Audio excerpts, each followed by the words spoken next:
সেগুলো ইংলিশ কথা আমি বুঝি না, আমি ভ্যান চলে খাই, সাধারণ যেটা কথা আমি সেসব বুঝি। তা আমি এই কাজ করি, আমি অনেক কাজ করে দিয়েছি।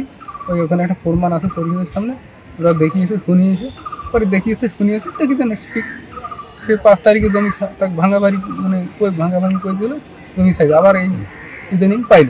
তারপর কি তারপরে আমি তার কাগজপত্র দিলাম, কাগজপত্র চাইলো, কাগজপত্র দিলাম। মেজরের সহযোগী শহীদার বলছে যে আমার পরিচিত এক মেজর সাহেব আছে, তোমার যে জমি জমা নিয়ে ঝামেলা চলতেছে, অন্যরা তোমার জমি জবরদখল করে আছে, সেই জমিটা আমার মেজর সাহেবের সাথে তুমি কথা বলে কিছু খরচ দিলে সে তোমাকে উদ্ধার করে দেবে। 1:30টার দিকে আমার কাছে ফোন আসে যে বড়খাতা এলাকায় একজন মেজর এবং মেজরের সহযোগীকে আটক করে রাখছে স্থানীয় লোকজন।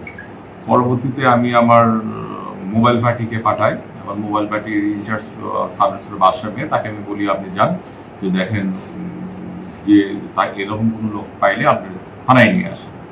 তো কিছুক্ষণ আগে থানায় নিয়ে আসা হয়, আমি তাকে জিজ্ঞাসাবাদ করি এবং এই ভুয়া মেজর যে নিজেকে মেজর পরিচয় দেয়, এই ব্যক্তিটি আজ থেকে প্রায় 1 মাস পূর্বে আমাদের যে লোকটার কাছ থেকে টাকা দাবি করেছে, রফিক নাম, তার বাড়ি বড়খাতা 4 নম্বর ওয়ার্ডে, এই লোককে লালমনিরহাট কোর্টে পেয়ে তাকে তার সহযোগী, এই ভুয়া মেজরের সহযোগী শহীদার বলছে যে আমার পরিচিত এক মেজর সাহেব আছে, তোমার যে জমি জমা নিয়ে ঝামেলা চলতেছে, অন্যরা তোমার জমি জবরদখল করে আছে, সেই জমিটা আমার মেজর সাহেবের সাথে তুমি কথা বলে কিছু খরচ দিলে সে তোমাকে উদ্ধার করে দেবে।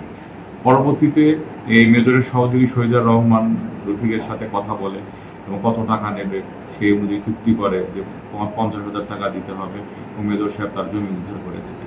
তো এর আগে আজকে সপ্তাহখানিক আগে রফিকের কাছ থেকে ডিমলা এলাকায় যে 20,000 টাকা নেয়, 50,000 টাকার মধ্যে।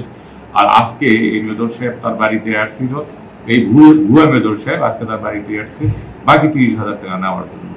তখন স্থানীয় লোকজন তাকে আটক করে পুলিশে খবর দিল, পুলিশ সেখান থেকে তাকে ধরে নিয়ে আসে। তার বিরুদ্ধে আমরা নিয়মিত মামলা নিয়ে বিজ্ঞ আদালতে তাকে প্রেরণ করব এবং তার বিরুদ্ধে আমাদের যাবতীয় আইনগত কার্যাবলী আমরা সম্পাদন করব।